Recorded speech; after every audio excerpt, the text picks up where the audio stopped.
오늘 설교 목적을 먼저 여러분께 말씀드릴게요. 설교 목적 진술. 그것은 제목과 마찬가지로 보냄받은 자 중심이 있다라는 제목이잖아요. 보냄을 받았다라는 칭함이 있는 사람들에게는 중심이 있다. 다시 말하면 보냄받은 사람들의 특징은 흔들림이 없어요. 그러니까 본인이 누구보다도 잘 알겠죠. 흔들리지 않는 마음, 흔들리지 않는 뜻, 흔들리지 않는 자기를 알아요. 오늘 말씀을 통해서 보냄받은 사람들의 느끼는 증상이 있어요. 자각증상. 그러니까 이러한 의미가 있어서 내용이 있어서 흔들리지 않는다라는 자각증상을 바로 보게 만드는데 오늘 설교 목적이 있어요. 보냄받은 사람들의 특징을 보게 되어지면 큰 자부심이 있어요. 보냄받았다라는. 오늘 말씀 보게 되어지면 와, 이토록 과도한 자부심? 뭐 이런 느낌? 또 뭐 좀 거칠게 얘기하면 참 재수 없다. 이런 큰 자부심을 가지고 있어? 라고 느낄 정도로 그런 자부심의 내용들. 왜 이러한 자부심을 가질 수밖에 없는가? 라는 것도 보게 될 거고요. 흔들리지 않는다라는 그 자각 증상을 이런 의미로서 갖게 되어져요. 마음의 위치. 마음의 위치. 마음이 있어야 할 곳이 있는 거구나. 마음이 꼭 정좌세해야 될 그러한 위치가 있는 거구나 라는 것을 보게 만들고, 두 번째는 그 마음을 쓰는 것을 보게 만듭니다. 마음은 이럴 때 쓰는 거구나. 이러한 곳에 쓰여져야 되는 거구나. 이럴 때 써야 되는 거구나 라고 마음이 쓰여지는 것을 통하여서 내가 보냄받은 자인가 라는 자각 증상을 보게 될 거예요. 그래서 오늘 말씀을 들은 다음에 여러분들의 마음 가운데 내가 보냄받은 자라는 확증이 먼저 일어나길 축복합니다. 하나님의 사람들에게 있어서 보냄받은 증거가 있어야 되거든요. 왜냐하면 하나님의 사람이라고 한다면 보내심을 받지 아니한 사람이 없어요. 하나님의 사람이라고 한다면 누구나 다 보내심의 현장이 있어요. 보내심의 현장. 그 보내심의 현장을 선명하게 보는 시간 갖게 될 거예요. 자, 우리 합독 한번 합시다. 1절 시작. 그러므로 우리가 이 직분을 받아 긍휼하심을 입은 대로 낙심하지 아니하고 라고 되어 있는데, 어디를 한번 네모쳐 놓는군요. 이 직분을 받아. 이 직분을 받아. 직분을 받았다는 얘기가 보내심을 받았다는 얘기잖아요. 하나님으로부터 보내심을 받았다라는 겁니다. 우리 한 번 더 생각해 봅시다. 보내심을 받기 전에 부르심이 있다고 그랬어요. 이 부르심은 하나님께서 어디에서 부르시는 거니? 하늘 보좌에서. 아멘. 하나님께서 우리를 부를 때에는 보좌로 부르셔요. 보좌로. 보좌로 불렀다라는 것은 무엇을 의미하는 거니? 누가 하늘 보좌까지 갈 수 있다라는 거예요. 예수님과 함께 연합한 사람들. 예수님과 함께 연합한 사람들은 예수님과 함께 십자가에서 죽었기 때문에 십자가를 통하여서 예수님과 함께 하늘 보좌에 갔다라는 거잖아요. 하늘 보좌에서 부름받았다라는 것은 거듭난 사람들을 의미합니다. 다시 태어난 사람을 의미합니다. 거듭남이라는 것은 하는 것이 아니라고 그랬어요. 위로부터 다시 태어나는 거예요. 위로부터 태어난 사람들이 보내심을 받는다, 그 뜻이에요. 여러분 기억하셔야 돼요. 이사야 6장에 보게 되어지면 이사야가 소명받을 때, 부르심을 받을 때 하늘 보좌에서 소리가 나왔다고 그랬어요. 그렇죠? 하늘 보좌에서. 하늘 보좌에서 천사와 같은 모양을 가진 이들이 있었는데 그 형태를 보게 되어지니까 6날개를 가졌다고 그랬잖아요. 6날개. 2날개는 계속 날고 있고, 2날개는 얼굴을 가리우고 있고, 그리고 2날개는 발을 가리우고 있었다 그랬어요. 2날개를 계속 날개짓하게 되어지면서 어떠한 이야기를 하게 되어지는 거니? 거룩하다, 거룩하다, 거룩하다. 만군의 주 여호와 하나님의 영광이 어디에 가득할지어다? 온 땅에 가득할지어다. 이 이야기를 한다라는 거예요. 거기에 보게 되어지면 보좌로 부르심을 받은 사람들은 거듭난 사람들인데, 이 거듭난 사람들은 반드시 이 땅에, 온 땅에 하나님의 영광이 가득하도록 보내심을 받아요. 아멘. 보내심을 받아요. 근데 보내심을 받는 사람 특징을 보게 되어지니까 얼굴을 가리우고 발을 가리웠다. 발을 가리운다라는 것은 다른 뜻이 아니라 그냥 해석하게 되어지면 내 마음대로 살지 않겠습니다라는 뜻이에요. 내가 가고 싶은 대로 가지 않겠습니다. 이 이야기는 내가 뜻을 세우지 않는다라는 거잖아요. 내 비전이 없다라는 거잖아요. 내 마음대로, 내가 뜻하는 대로, 내가 가고 싶은 대로 가지 않겠습니다 라는 것을 의미하잖아요. 그러한 인생이 그렇게 살기로 작정한 하나님의 사람들이 하나님이 너무 좋아서 바라보고 있을 때, 오 주님, 나 같은 인생을 어떻게 주목하십니까? 오 주님, 나 같은 인생을 이렇게 주목하실 수 있습니까? 라고 부끄럽다고 얼굴을 가리우고, 또 한편으로는 어떤 의미를 가지고 있다고 그랬죠? 세상에 눈을 돌리지 않겠습니다. 아멘. 발을 가리울 때만 우리가 모세의 예를 보았듯이 어떤 일이 있게 되어지는 거니, 모세가 출애굽 하나님부터 부름을 받고 보내심을 받잖아요. 보내심을 받았을 때 그 애굽을 건너가는 시간이 한 사람이 좀 반듯하게 걸어가게 되면 7일이면 그 광야를 건너가요. 넉넉 잡아도 14일. 수만 명의 수백만 명의 사람들이기 때문에 한 달 정도면 능히 광야를 건너갈 수 있는 거죠.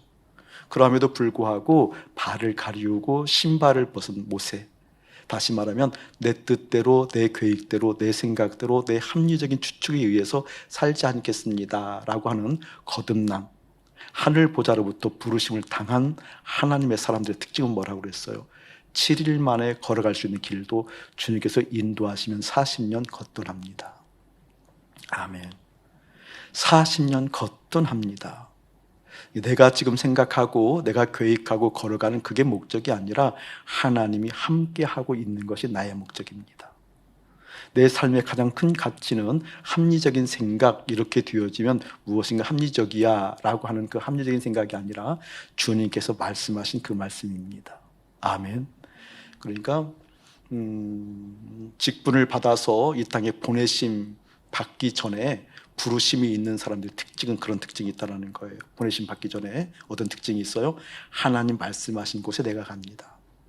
하나님께서 나를 부르시고 보내시는 그곳에 주님의 말씀에 의지하여, 주님의 뜻에 의지하여, 주님의 권능에 의지하여 내가 갑니다 라는 것을 의미하고 있죠.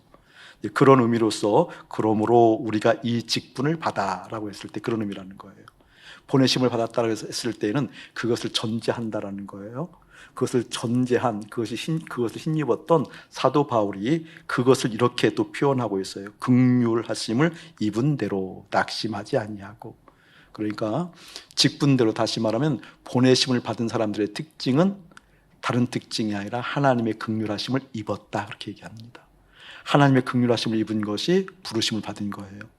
자, 하나님으로부터 불쌍히 여김을 받는다, 불쌍히 여김을 받아야만 보내심을 받은 거다라고 얘기했을 때 하나님의 긍휼하심을 입었다라는 것을 오늘 이 본문의 관점에서 보게 되어지면 6절이에요. 6절 한번 보실래요? 우리 함께 합독하지요. 시작. 어두운 데에 빛이 빛이라 말씀하셨던 그 하나님께서 예수 그리스도의 얼굴에 있는 하나님의 영광을 아는 빛을 우리 마음에 비추셨느니라. 아멘. 그 하나님께서 네모치고요. 그 하나님께서, 그리고 비추셨느니라 네모쳐주세요. 아하, 그 하나님께서 비추시는구나. 비추시는데 그 비추시는 빛을 어디에 비치는구나? 우리의 마음에 비친대요.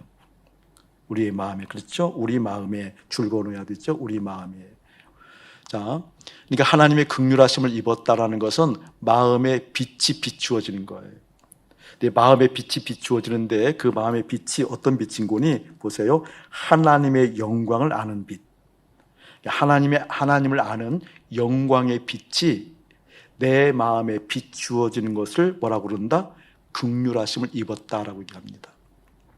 여기 있는 아침 목사에게 하나님의 긍휼하심이 있어서 이 목회 현장으로 보냄을 받았다고 한다면, 여기에서 목회의 능력이 드러나는 것이 내가 보냄받은 특징이 아니라, 긍휼함을 입은 특징이 아니라, 여기 있는 아침 목사에게 무엇이? 하나님의 영광을 아는 빛이 내 마음에 있어야 되는 거예요. 하나님의 영광의 빛을 아는 그 빛이 내 마음에 가득했을 때 여기 있는 아침 목사가 여기 있는 목회 현장으로 보내심을 받았다, 그것 보고 긍휼함을 입었다고 얘기하는데, 이때 이제 착각하면 안 돼요. 대부분 하나님의 사람들이 하나님의 은혜를 입게 되어지면 하나님의 영광 가득하다고 그랬죠. 영광이라는 가득이고 그리고 탁월한 것을 의미한다고 그랬으니까, 하나님의 영광이 이곳에 있다 그러면 하나님의 그 존재, 하나님의 신현, 하나님의 현현이 이곳에 가득한 걸 의미하잖아요. 주의 영광이 이곳에 있어요. 그러면 어떤 뜻이에요? 하나님이 가득하다라는 거잖아요. 여기 있는 아침 목사에게 하나님의 영광이 있어요. 그러면 그것은 무엇을 의미하는 거니? 아침 목사에게 하나님이 가득한 거예요. 근데 우리의 생각은 다른 것으로 가득할 수 있잖아요. 재정의 문제라든지 어떤 다른 욕구라든지 걱정이라든지 염려가 가득하잖아요. 그래서 하나님의 영광이 깃든 것이 아니죠. 나에게 하나님의 영광이 깃들었다는 것은 그런 것이 가득한 것이 아니고 누가 가득한 것? 하나님이 가득한 것. 그러니까 하나님이 가득하면 내가 보는 모든 것을 통해서 하나님이 보일 거예요. 내가 가득하니까. 새소리, 아침에 오늘 일찍 일어나서 산책을 하게 되어 이런데 너무 좋아요.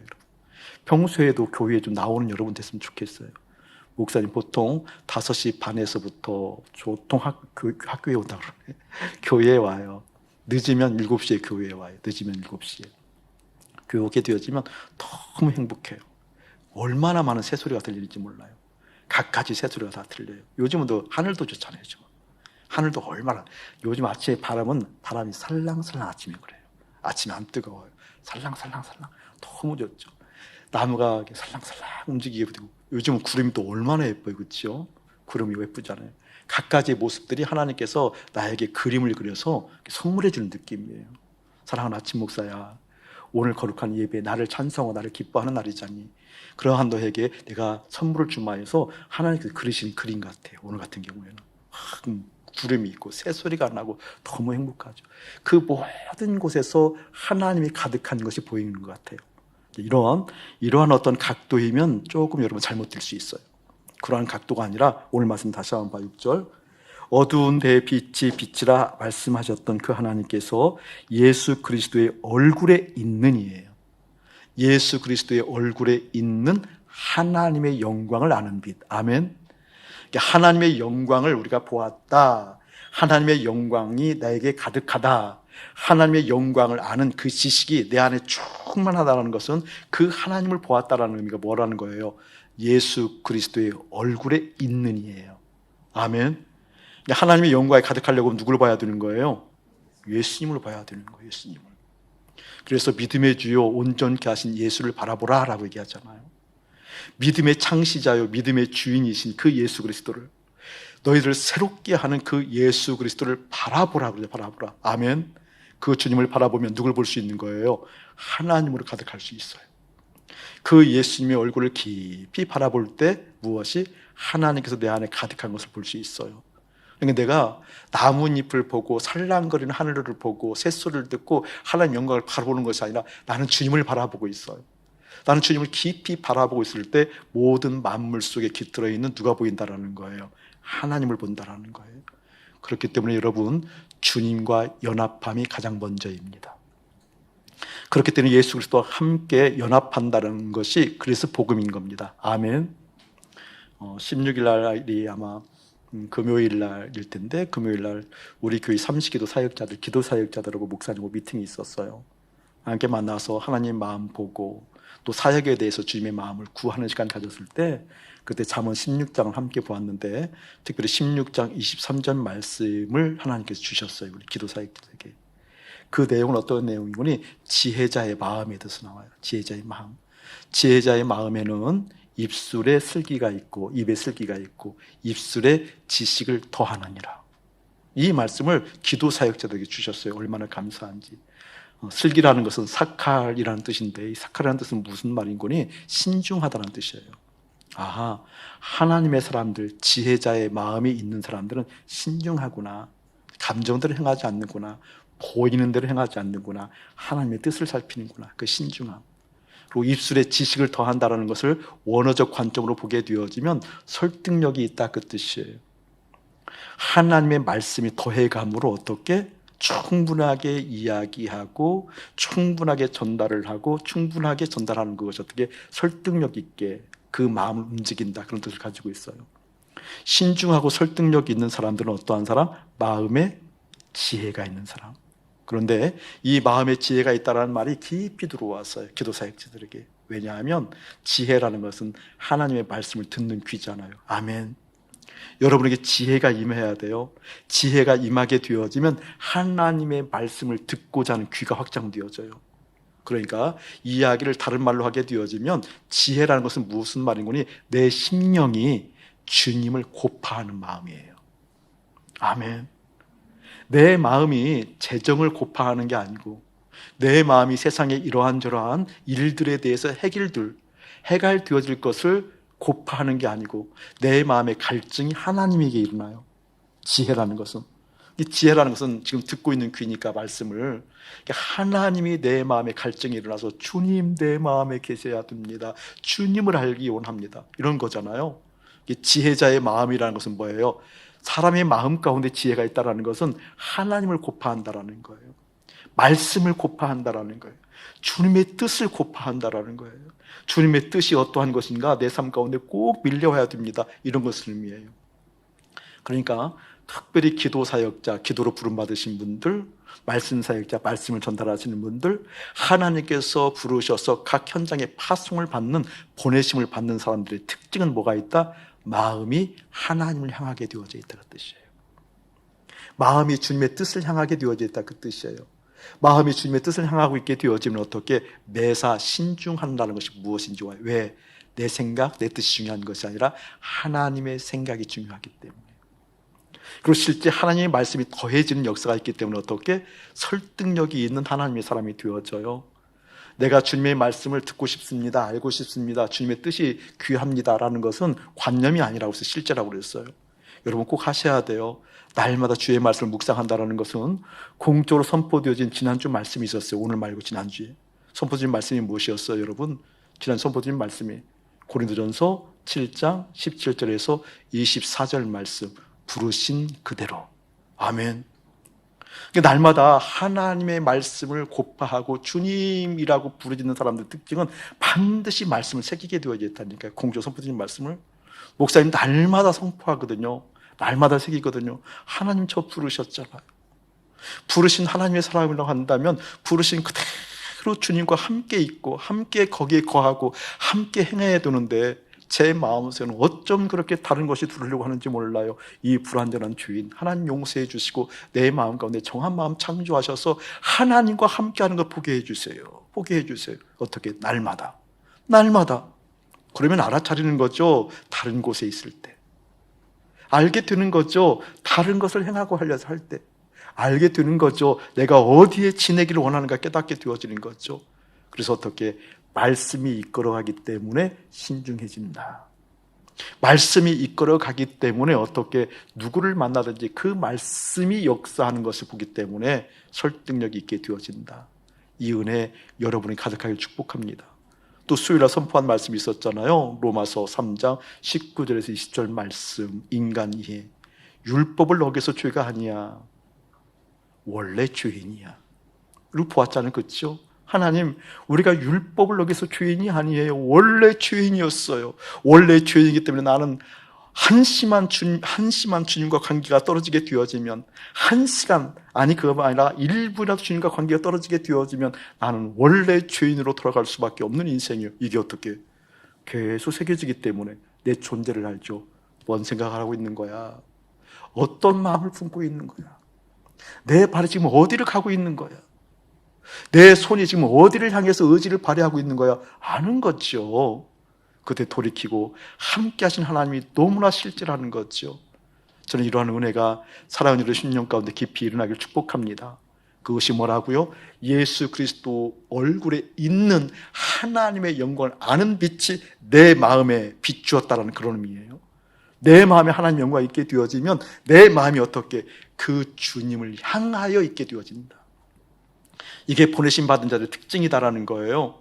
여기 있는 아침 목사가 설교자로 보내심을 받았다고 한다면 이 설교를 잘한다, 공부한다, 연구한다, 앞뒤 전후의 문맥을 잘한다, 하나님 말씀에 어떤 특별한 깨달음이 있다, 이것으로 좌우되는 게 아니라니까요.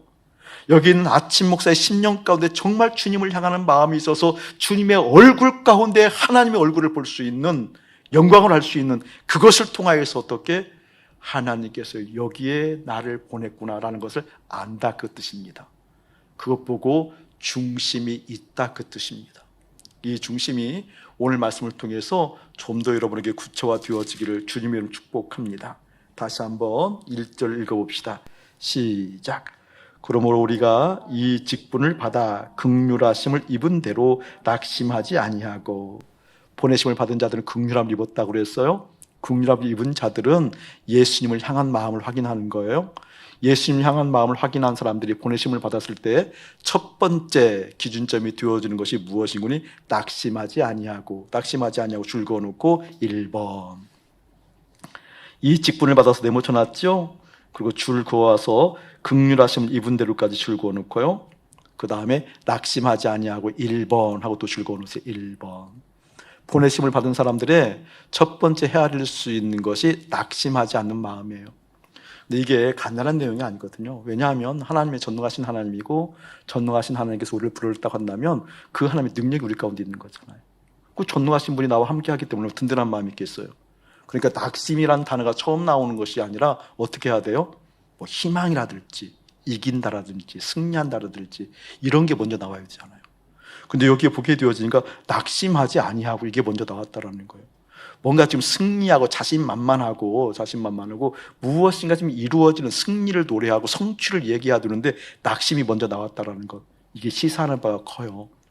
하나님께 부르심을 받아서 하나님의 마음을 먹고 긍휼하심을 입고 보냄을 받은 현장은 낙심할 만한 일이 많다 그 뜻이에요. 낙심될 만한 환경이 많다 그 뜻이에요. 그러함에도 불구하고 낙심되지 않는다 그 뜻이에요. 아멘. 그러니까 하나님으로부터 부르심을 받고 보내심을 받지 않았다면 이 세상 살아갈 때는 얼마든지 낙심의 환경이다 그 뜻이에요. 그런데 하나님으로 보내심을 받은 사람들은 낙심의 환경임에도 불구하고 낙심되지 않는다 그 뜻이에요. 그러니 얼마나 든든하겠어요. 한번 예를 들을게요. 사도 바울이 지금 고린도 후서를 기록해서 우리 가운데 전해주고 있는데 이 고린도 후서는 뭐라 그럴까요? 짧게 설명하면 사도권을 방어하는 데 쓰여진 서신서예요. 이 책 전체가. 사도권을 방어했다는 것은 무슨 말인지 고린도 교회를 사도 바울이 개척하고 시무를 했는데 고린도 교회에서 교인들이 사도 바울을 사도로 인정했다 인정하지 않았다? 인정하지 않았다 그 말이에요. 목회를 잘하다가 사도 바울을 공격하는 무리가 생겼다 그 뜻이에요. 사도 바울을 공격한 것을 끝나지 아니하고 사도권 자체를 인정하지 않았다는 건 뭐예요? 사도 바울이 전한 복음 자체가 인정되지 않는 흔들리는 상황이 왔다 그 말이에요. 그러니까 여러분 사도 바울이 목회한다고 하면 그 얼마나 좋겠어요. 여러분 솔직히 한번 얘기해봐요. 청년들이지만 솔직히 얘기해야 돼요. 효민은 솔직히 얘기할 수 있을 것 같아. 목사님이 지금 목회를 하고 있잖아. 근데 목사님 대신에 사도 바울을 목회한다고 한다면 얼마나 좋겠어. 솔직히 얘기해봐. 안 그러겠냐고 여러분. 사도 바울이 여기서 목회한다고 그런다면 그 목회를 받는 교우들은 얼마나 좋겠냐고요. 그런데 그런 사도 바울이 목회에도 뭐한다? 대적하는 무리가 있다. 그냥 대적하는 것이 아니라 사도권 자체를 인정하지 않을 정도로 극한 대적이 있다라는 거. 대적이 있다라는 거. 여러분 이게 인간사 그렇게만 얘기하는 것이 아니고 그렇게만 이해하는 것이 아니고 영적인 현상이라는 거예요. 목사님이 젊은 날 이렇게 좀 많이 좋아하고 따랐던 목사님이 지구촌 교회 은퇴하신 이동원 목사님이라고 계셔요. 그리고 예전에 영락교회에 계시다가 모세골에 심우하신 이명수 목사님이라는 분이 계셔요. 이 두 분은 원로들이지만 참 저에게 많은 가르침을 주었던 분들이에요. 이동원 목사님은 제가 만나 뵙기를 많이 원하고 같이 교제도 많이 하기를 원해서 제가 졸졸 따라다니는 경험도 있고 그래요. 근데 이분들은 정말 귀한 분들이거든요. 굉장히 깊으신 분이에요. 쉬운데 아주 깊은 분이에요. 얇지 않아요. 깊은 분이에요. 그런데 깊은 분임에도 불구하고 굉장히 대중적이에요. 그러니까 실력이 진짜 있는 거죠. 성품도 아주 좋으시잖아요. 그 지구촌 교회가 어마어마하게 큰 교회죠. 큰 교회인데 여러분 그런 목사님에서 목양을 받는 교우들이 행복해야 되거든요. 그런데 그런 목사님도 욕하는 대적하는 교우들이 있다라는 거예요. 그게 저는 충격이에요. 그런 것이 충격이에요. 여러분 유기성 목사님도 얼마나 좋아요. 그렇죠? 유기성 목사님도 가까이 만날 교회 목사님 많이 있어요. 교제할 기회가 많이 있는데 여러분 그런 정도 목사님이면 너무 귀한 거죠. 저는 솔직히 유기성 목사님 지금 당장 우리 교회 와서 내가 담임 목사 하고 싶어 그러면 저는 할 말 없을 것 같아요. 예 목사님 이럴 수밖에 없어요. 왜? 제가 그분을 알기 때문에. 근데 그런 정도 목사님이라 할지라도 그 교회에서 유기성 목사님을 대적하는 사람이 있다 없다? 있다라는 거예요. 아 이런 어처구니 없는 일이 어떻게 일어나냐고요. 목사님들을 만날 때에도 목사님들 중에서도 간혹 또 목사님들 얘기를 하잖아요. 목사가 목사 얘기를 하면서 목사 이야기를 하면서 목사 때문에 시험 들고 목사 때문에 시험 들어서 그 분위기가 엉망일 때가 많아요. 예를 들면. 근데 이 목사님들 얘기하다가 예를 들면 뭐 유기성 목사님이라든지 이동훈 목사님들 이런 분들을 좀 비판하게 되어지면 그때는 목사님 약간 화를 내요. 됐어, 그만해. 그 정도면 된 거야. 더 이상 할 얘기 없어, 그만해. 분위기 싸하게 만들 때가 많아요. 여러분, 우리가 어느 곳에 정말 실력이 뛰어나고 주님의 마음이 충만하고 주님의 은혜가 충만하다 할지라도 그 상황 가운데 반드시 대적하는 무리가 있다. 낙심될 만한 상황이 있다. 그럼에도 불구하고 낙심하지 않는다. 이게 여러분 되어질 축복해요. 목사님이 예를 들어서 2부 때에도 말씀드렸는데 목사님이 조그만 예를 드는 예를 이 조그만 예를 통해서 여러분을 확장시켜서 크게 들어야 돼요. 목사님 우스갯소리를 얘기했는데 예를 들면 우리 교회에서도 예를 드는 거예요. 이제 어떤 사람이 조는 사람이 있다. 근데 예배 시간마다 존다. 예를 들면 조라. 그러니까 참 교회가 이렇게 조는 사람이 드물어서 참 감사한 거죠. 그것도 큰 감사하죠. 근데 이게 조는 사람이 있으니까 이제 눈치가 보였던 모양이에요. 그래서 이제 교회를 안 나와요. 안 나오게 되어지니까 걱정돼서 이제 사역자들 찾아갔겠죠. 예를 들면 찾아가니까 하는 이야기가 내가 조는 것을 목사님이 너무 싫어해. 그래서 교회 안 나가. 그 의미 알겠어요, 여러분? 내가 졸아서 눈치가 보여서 교회 안 나가가 아니라 목사님이 너무 싫어해. 그래서 교회 안 나가. 여러분, 이게 단순한 내용이 아니에요. 그것을 많은 곳에 적용할 수 있어요. 많은 곳에 대입할 수 있어요. 그 논리가 교회를 굉장히 어지럽혀요. 내가 눈치가 보여서 너무 미안해서 못 나가겠어. 이런 분들은 돌이킬 수 있는 기회가 있어요. 근데 목사님이 싫어해서 못 나가겠어. 그렇게 되어지면 돌이킬 수 있는 기회가 없어요, 여러분. 없어요. 또 이제 갈등이 일어날 수 있잖아요. 사람 간에. 교우와 갈등이 일어나게 되어지면 그 갈등 조정을 목사님 할 때 그 조정을 잘하지 못했다고, 나에게 유리하지 못했다고 교회에 안 나오시는 분도 계셔요. 희한하죠. 갈등은 자기들이 일으키고 목사님 때문에 이제 교회에 안 나와요. 갈등 조정을 잘못했다고. 여러분, 이러한 식으로 어려움 주는 분도 많이 있어요. 더 황당한 거 얘기할까요? 목사님은 양복을 안 갈아입잖아요, 자주. 거의 이제 한 철을 거의 한 벌이나 두 벌 가지고 지내, 예를 들면 일부러 지내는데 어떤 분들이 그런 얘기를 하는 분도 있어요. 예를 들면 부담스럽게 꼭 한 벌만 가지고 입냐? 그 의미 알아들어요, 여러분? 왜 부담스럽게 또 양복을 또 갈아입잖아요. 또 옷도 많네. 이런 분도 있다니까요. 넥타이도 차고 다니면 어떻게 꼭 색깔도 이렇게 우중충한 색깔만 차시냐. 그런 얘기를 듣고 좀 화려한 거 가르치잖아요. 참 야하네, 뭐 이렇게. 이런 분들 실제로 있다니까요. 조그만 예를 드는 거죠. 우스갯소리로. 근데 여기에는 깊이 생각해 볼 내용들이 많이 있어요. 많이 있어요. 여러분, 부르심을 경험하고 보내심 받은 그곳에 어려움이 있어요. 좀 더 질적인 다른 내용을 얘기한다 그러면 저희 교단이 대한예수교 장로회 통합 측이에요. 우리 교단은 WCC에 가입되어져 있어요. 목사님 WCC의 문제점을 모르는 사람 아니거든요. 그 어려움을 또 아는 사람이고 거기에 참 많은 단점도 아는 사람이에요. 그런데 WCC에 가입한 교단이고 그리고 그 문제점을 아는 목사님에도 불구하고 왜 그 교단을 탈퇴하지 않는가라고 묻는 사람들도 많아요. 왜 탈퇴하잖아요? 거기까지는 이해를 충분히 해요. 그런데 이렇게까지 발전하시는 분도 있어요. 우리 목사님이 WCC 탈퇴하지 않는 거 보게 되어지니까 목사님 구원관의 문제 있는 거 아니야? WCC 탈퇴하지 않는 거 보게 되어지니까 구원받지 않은 것 아니냐? 이렇게까지 나오시는 분들이 있어요. 그것 보고 이단이라고 그래요. 구원은 그것으로 측정하는 것 아닙니다. 이렇게까지 대적을 하는 거거든요. WCC 탈퇴하지 않는 것 보게 되어지니까 저 교회는 구원받지 않았어. 저 교회는 구원받지 않았어. 라고 구원의 기준을 엉뚱한 곳에 세우는 분들이 의외로 많아요.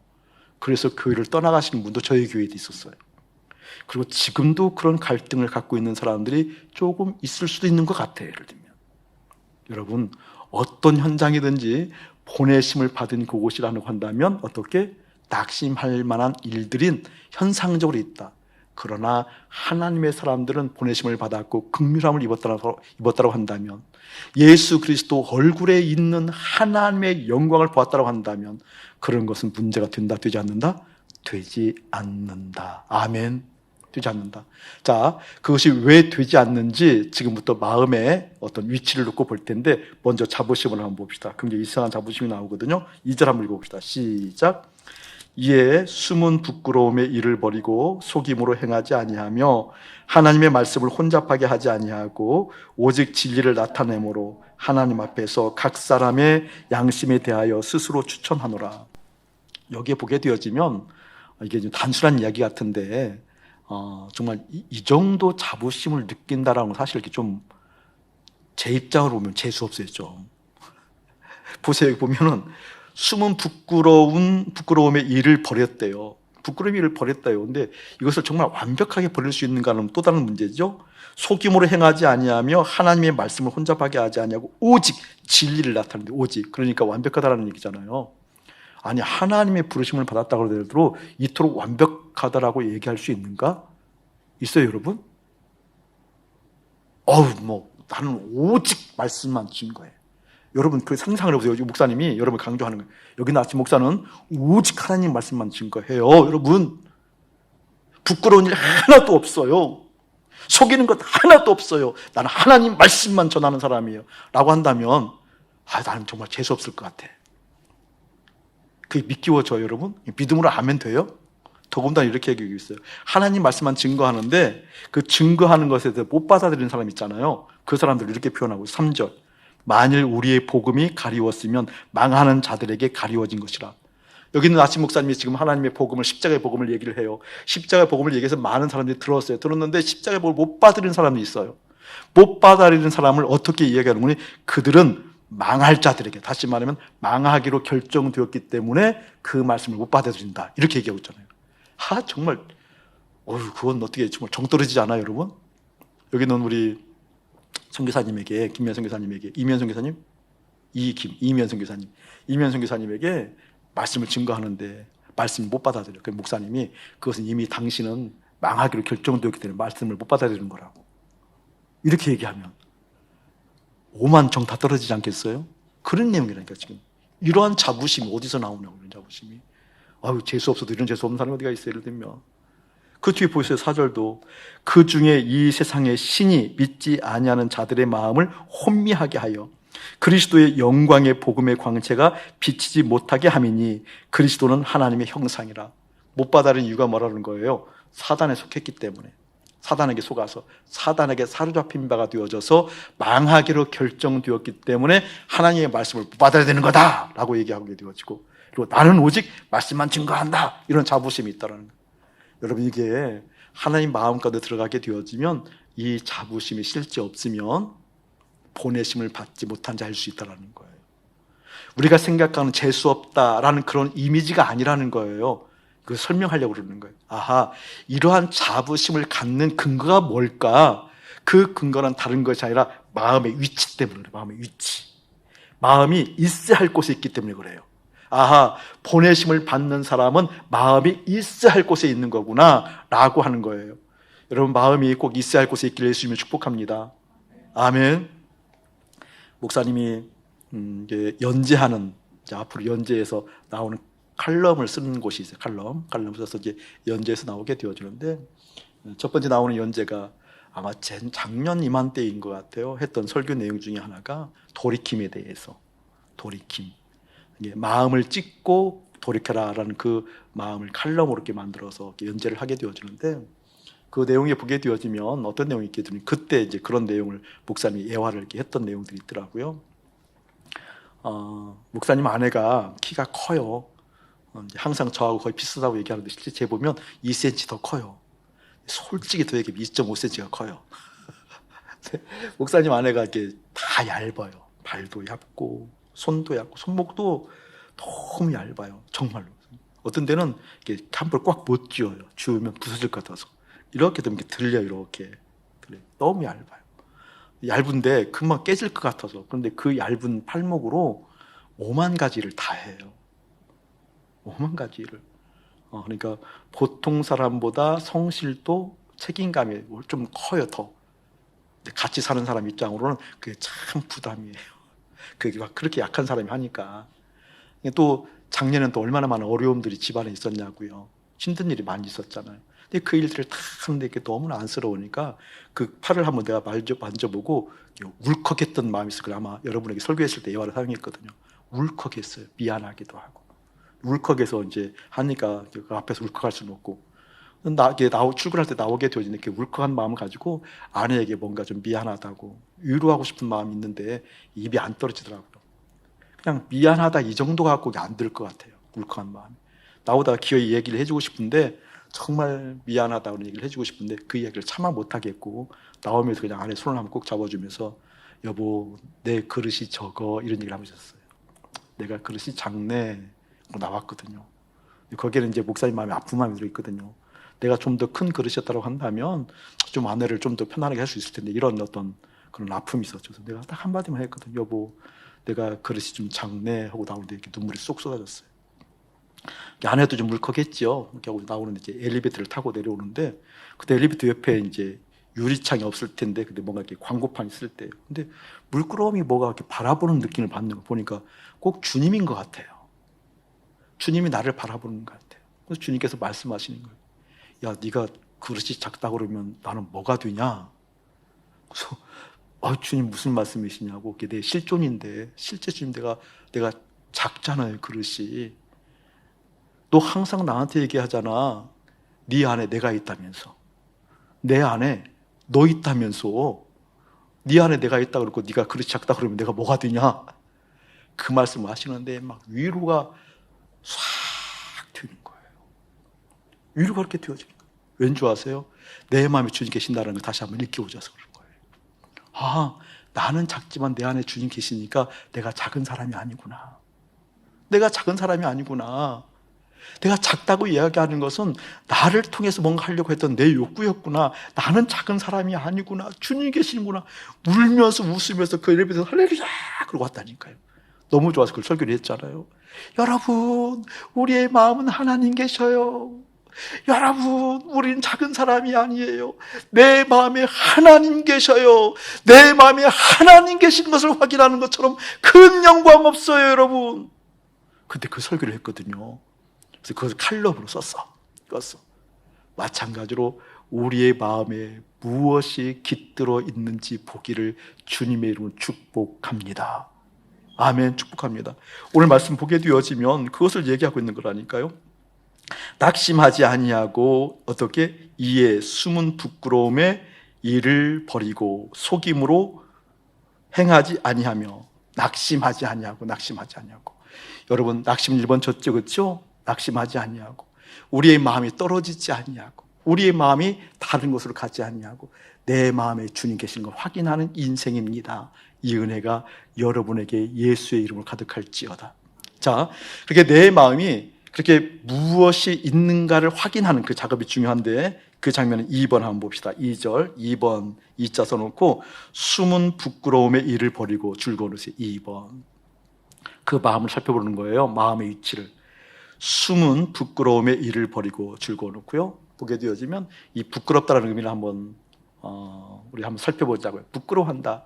이 부끄러워한다는 것을 정확하게 원어적 관점에서 어떠한 의미인가를 좀 알아야 돼. 부끄럽다는 의미. 저희 교회에 이제 꼬맹이들이 참 많이 있는데 이 꼬맹이들이 이제 비 오는 날 첨벙첨벙 놀고 막 놀고 옷이 젖으면 엄마한테 안 가고 목사님한테 올라오는 애들이 있어요.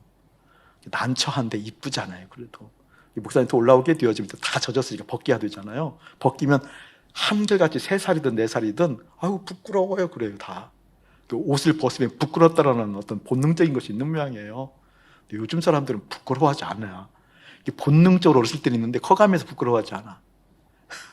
웃어야 될 대목인데 참 난처한 대목이에요. 난처한 대목. 근데 이렇게 부끄러워하다가도 저 놀을 때는 훌러덩훌러덩 다 벗고 놀아도 애들이.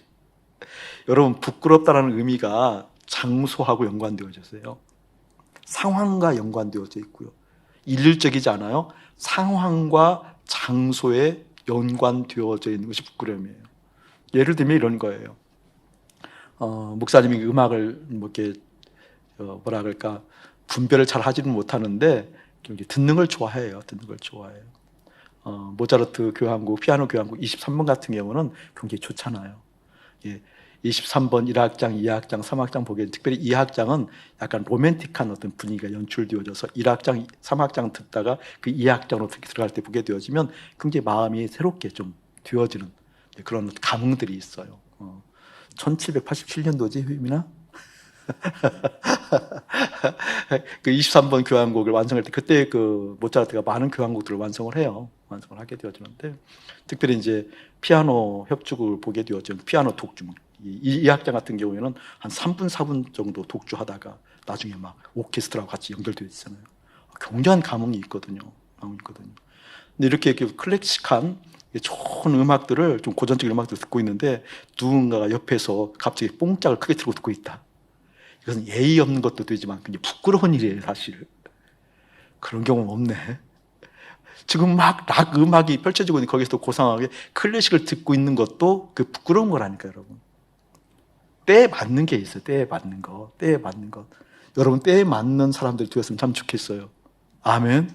이게 부끄럽다는 의미가 그러네요. 예를 들면 수영장에서는 수영복이 안 부끄럽잖아요. 근데 수영복을 입고 지금 예배를 드린다. 우리 동준이가 수영복을 입고 지금 여기서 예배를 드린다. 물론 몸매도 부끄럽지만 그 자체가 부끄럽잖아요. 더군다나 뒤에 우리 홍 장로님이 여기 앉아 있는데 벌써 그냥 웃잖아. 그래 아무 말 안 했는데 수영복을 입는데 그것도 그냥 수영복 이게 막 이렇게 박스형 수영복이 아니고 이렇게 삼각 수영복을 입고 상상을 못하게 해서 흔드는 분들이 계시는데 그리고 아저씨 예배 나 생각만 해도 너무 부끄러워 그잖아요. 그렇잖아요. 때에 맞는 게 있다는 거니까 부끄럽다는 것은 때에 맞아야 돼요. 상황에 맞아요. 상황에. 수영장에서 수영복을 입는 건 괜찮잖아요. 근데 어떤 때 또 수영장에서 수영복 입는 것이 부끄러운 거니 저는 안 부끄러운데 내가 수영장에서 우리 여교우들을 만났다. 수영장이지만 부끄럽다니까요, 여러분. 이해되세요, 여러분? 여기서 말하는 부끄러움, 다시 말하면 숨은 부끄러움의 일을 벌였다라는 것은 무엇을 의미하는 거예요? 그 때에 맞고 상황에 맞는 거라니까. 이 이야기는 뭔 거니? 우리 마음이 있어야 할 곳이 있다 그 말이에요. 아멘. 나는 정말 감동이 되어지고 안쓰러워서 아내에게 여보 내가 그릇이 작은 것 같아 라고 또 그 말을 듣고 우리 아내는 감동을 또 받았지만 주님께서 말씀하시길 그럼 내가 뭐가 되냐 라고 얘기했던 것처럼 내 마음의 위치를 내가 잘못 아는 것을 어떻게? 그거 뭐 부끄러운 거다 그 말이에요. 여러분 내 마음은요 예수님과 함께 십자가에서 죽고 하늘 보좌로 부르심을 받은 마음이에요. 아멘.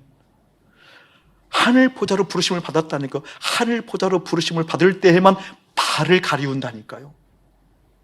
내 마음대로 살지 않는다니까요. 내가 가고 싶은 대로 가지 않는다니까요. 내가 뜻한 바대로 뜻하지 않는다니까요. 그런데 내가 뜻한 바대로 뜻하지 않냐고 뜻한 바대로 내 마음이 가는 것을 부끄럽다 얘기한다 그 말이에요. 부끄럽다. 아멘. 내 마음은 하늘 보좌에 가 있어서 십자가 저편 하늘 보좌에 가 있는 마음인데 십자가 이편 내 마음대로 가 있는 그 상태가 무엇이다?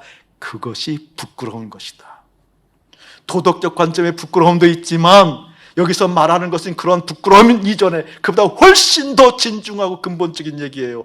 마음이 십자가에 연합하여서 하늘 보좌에 가 있지 않는 상태.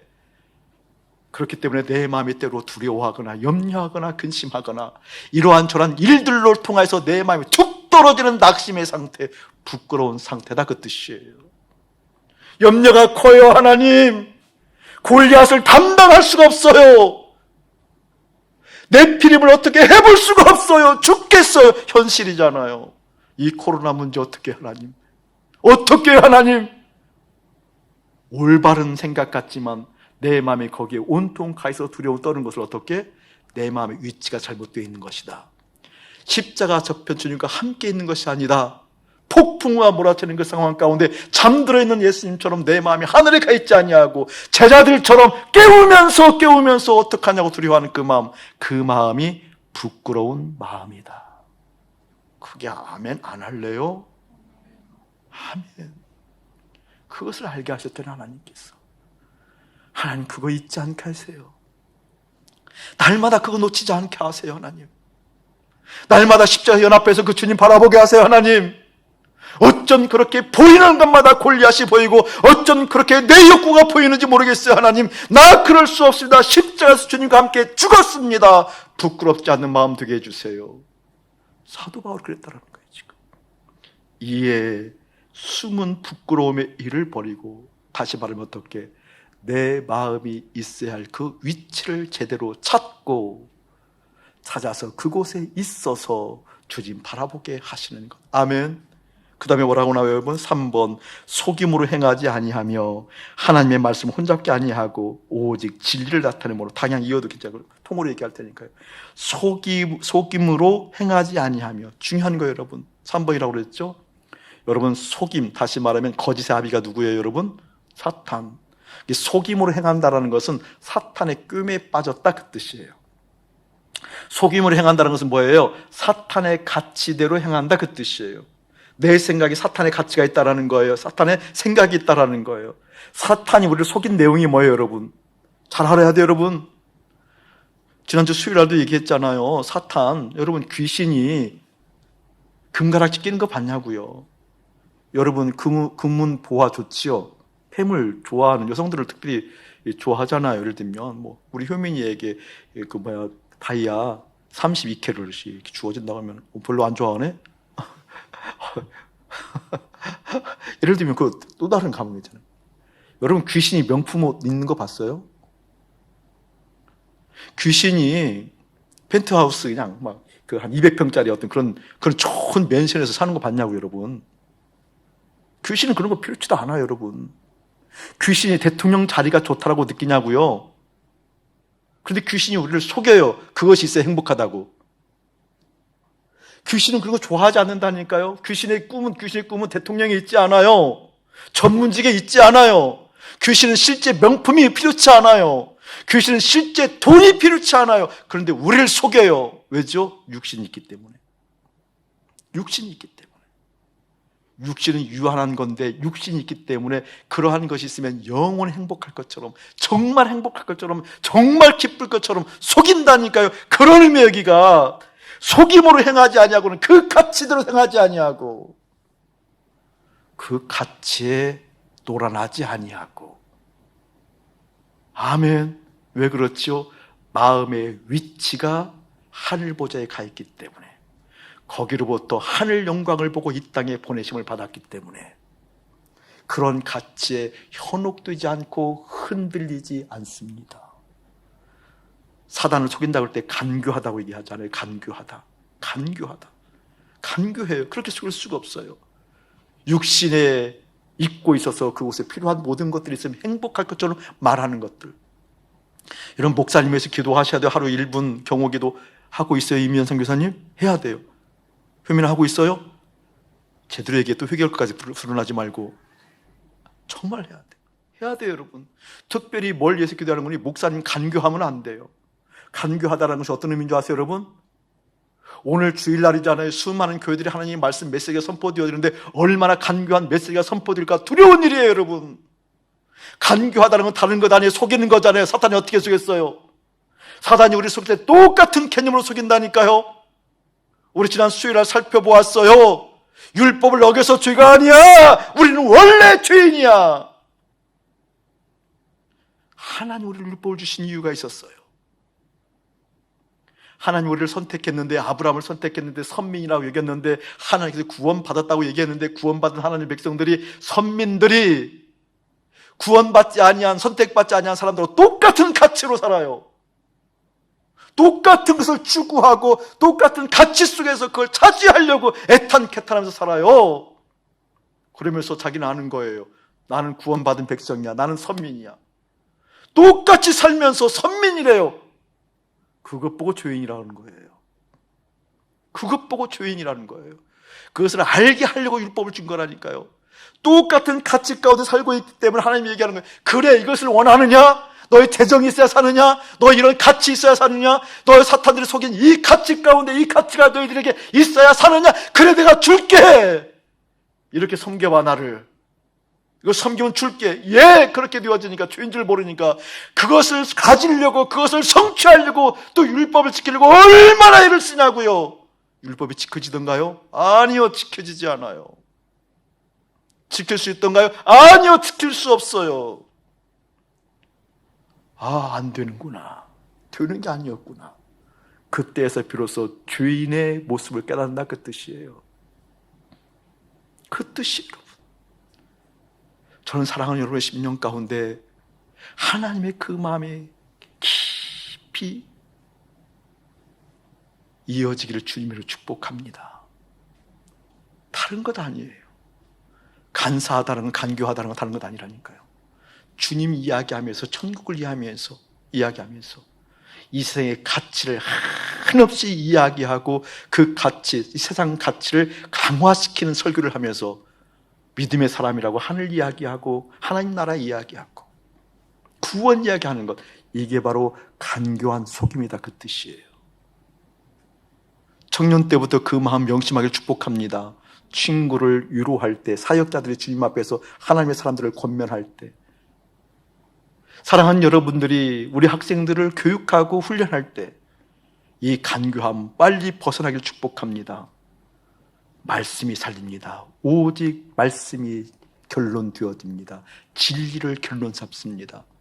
그 하나님의 말씀이 내 안에 깊이 들어와 그 하나님을 갈망하는 마음이 차고도 넘쳐 신중해지고 설득력이 있는 하나님의 사람 의심치 않습니다 라고 얘기할 수 있는 그 한 사람 한 사람 여러분 되어지기를 주님의 이름으로 축복합니다. 믿음의 눈이 열리면 보이는 게 있지요. 탕자가 돼지우리에서 돼지와 경쟁하잖아요. 그게 보이죠. 믿음의 사람들은 많은 사람들이 열심히 수고하고 땀 흘리는 일 같은데 저 경쟁이 도대체 어떤 경쟁이야. 돼지하고 경쟁하는 꼴이 보여지잖아요. 그것이 선명할 때 어떻게 낙심할 일이 없는 거죠. 주님께서 우리를 보내셔서 이렇게 사용하시고 당신의 마음을 주시는구나. 부자 청년이 그럴듯했지만 그럼에도 불구하고 떠나가는 그 부자 청년을 향해서 우리는 볼 수 있죠, 알 수 있죠, 깨달을 수 있죠. 안 됐다, 큰일 났다, 어쩌려고 그러냐. 네가 가지고 있는 건 모든 것 팔아도 하나님의 나라를 살 수 없는 것이거를 어찌 네가 가지고 있는 것이 그토록 힘들고 어려워하고 그냥 주님의 말씀을 떠나느냐라는 것을 우리는 알 수 있잖아요. 그게 바로 보내심 받은 자들, 하나님의 긍휼함을 입은 자들을, 그 긍휼함이 있어서 내 안에 하나님의 영광이 주님의 얼굴을 통해서 일어나는 자들, 그러한 자들이 어떻게 낙심하지 아니하고 속이지 아니하고 부끄러운 일, 나의 마음의 위치가 정확히 가 있어서 하늘 영광 보는 하나님의 사람들인 것을 믿습니다. 그 은혜가 예수의 이름으로 가득할지어다. 온 마음 다해래요. 주님 섬기는 것, 주님 사랑하는 것, 온 마음 다한대요. 낙심이라는 것은요, 어떤 본류로부터 떨어져 나간 거잖아요. 마음이 떨어져 나간 거니까. 그것을 다른 이야기로 하면 피랍토마, 본류로부터 떨어져 나가는 것, 그것 보고 허물이라고 그래요. 그것 보고 죄라고 그래요. 이게 마음이 떨어져 나갔다라는 거예요. 마음의 위치가 달라졌다는 거죠. 마음의 위치가 왜 달라졌을까요? 십자가 저편에 있지 않기 때문에 그래요. 십자가에서 지금 함께 연합하여 내 마음이 어디가 있는 거예요? 하늘 보좌에 가 있는 거죠. 하늘 보좌에 가 있지 않고 이 마음이 지금 있는 현실의 일들에 가 있을 때 그때 낙심하게 되어져요. 그때 흔들리게 되어져요. 저는 사랑하는 여러분 10년 가운데 내 마음이 십자가 연합하여 오늘도 주님과 함께 있는 곳에, 있는 것에 힘쓰기를 축복합니다.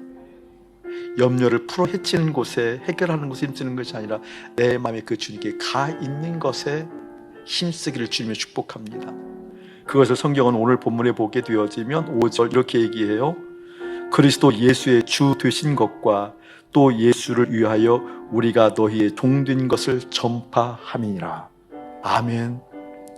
우리 주님이 나의 주인 된 것을, 그 주님의 종된 것을 전파하는, 드러내는 그 사명이 우리 가운데 있다는 것 놓치지 않고 날마다 확인하는 사랑하는 여러분의 현 주소가 되어지기를 주님의 이름으로 축복합니다. 이제는 우리 주 예수 그리스도의 은혜와 우리 아버지 하나님의 극자하신 사랑하심과 성령 하나님의 감화감은 교통하심이 보냄받은 자 중심이 있다라는 의미를 깨닫고 내 마음이 어디에 가 있나 살핍니다. 분명하게 확인합니다. 그곳에 내 마음을 씁니다. 나는 자부심으로 똘똘 뭉쳐있는 하나님의 사람들에게 이대로부터 영원 무궁토록 함께 할지어다. 아멘.